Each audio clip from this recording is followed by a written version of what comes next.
el feocromocitoma, primero que nada, sabemos que es un tumor que se origina de la médula de la glándula suprarrenal. Y la principal función de esa médula, recuerdan, es almacenar y secretar catecolaminas. Adrenalina, noradrenalina, dopamina. Y entonces este tumor, como se origina de aquí, va a tener producción de esas hormonas. También la adrenalina y noradrenalina son las principales, pero principalmente la noradrenalina es la que se secreta en mayor proporción. El feocromocitoma es un tumor que se origina de las células cromafines, que son las que sintetizan estas catecolaminas, y por lo tanto los síntomas de este tumor van a ir asociados a esa producción de catecolaminas. Y la principal manifestación clínica va a ser hipertensión arterial. Es una hipertensión arterial secundaria y esta sí se puede corregir mediante cirugía. ¿Por qué? Se quita el tumor y entonces se quita el exceso de producción de catecolaminas. Esta es la famosa regla del 10%, que ha tenido ciertos cambios a través del tiempo, pero todavía algunos de los aspectos principales se mantienen. Este tumor, la mayoría son de glándula suprarrenal, pero el 10% se consideran que se originan en sitios extrasuprarrenales. 10%. ¿Qué sitios extrasuprarrenales van a encontrar?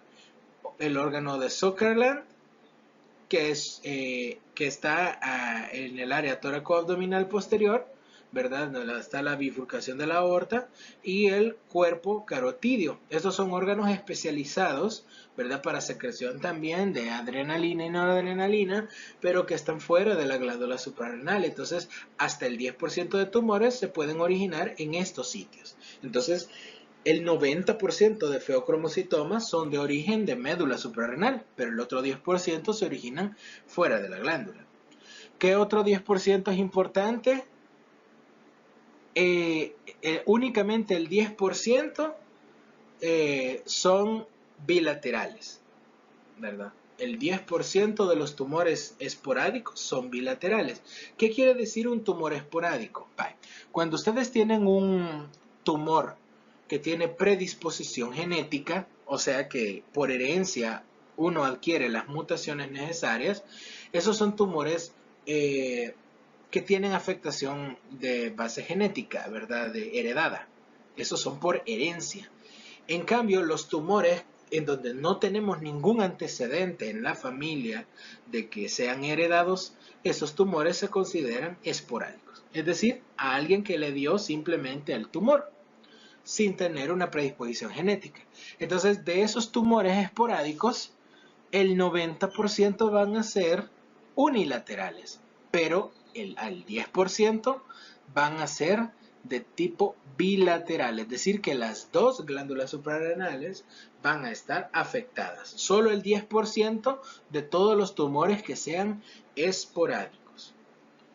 Otra regla del 10%, solamente, o más bien, hasta un 10% de estos tumores se consideran malignos, que dan metástasis.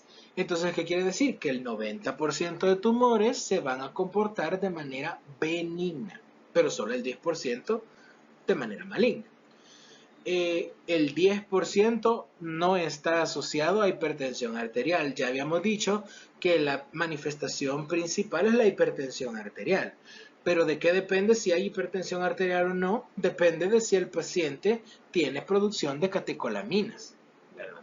Acuérdense que en todos los tumores endocrinos existen tumores endocrinos que no producen hormonas. Entonces, en estos casos no van a tener producción de hormona adrenalina, noradrenalina, y por lo tanto no va a haber hipertensión arterial. El 90% sí la tiene, pero el 10% no va a tener hipertensión arterial.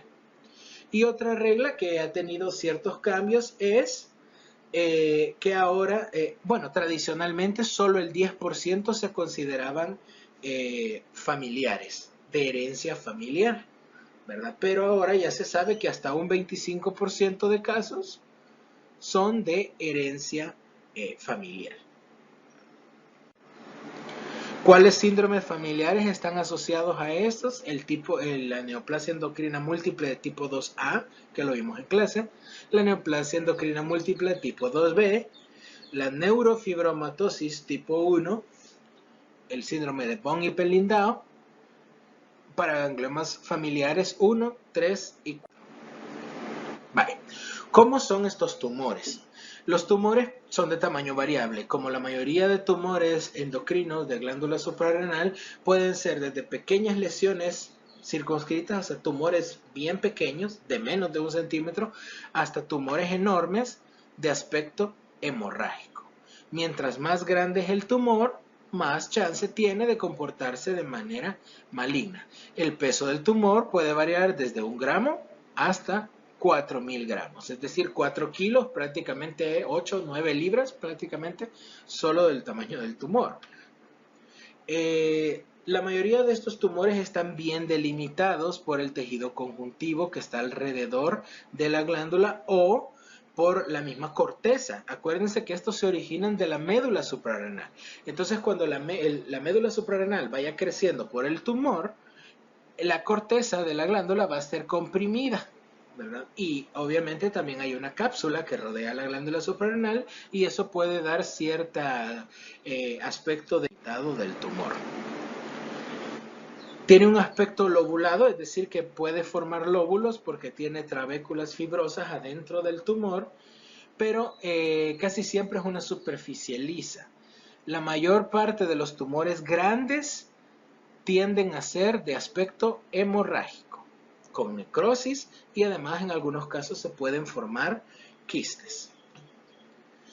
La incubación del tejido en fresco con una solución de dicromato de potasio hace que el tumor se vuelva marrón oscuro por oxidación de catecolaminas almacenadas y a veces, precisamente esto, la característica de que sea algo cromafín, ¿verdad? O sea, que tenga ese color oscuro por esa oxidación, eso favorece el diagnóstico. Entonces casi siempre los tumores de los feocromocitomas, cuando nosotros los veamos, son tumores oscuros, marrones o casi negros. El diagnóstico de malignidad, lastimosamente en el feocromocitoma solo podemos decir que sea un feocromocitoma maligno hasta que el paciente hace metástasis.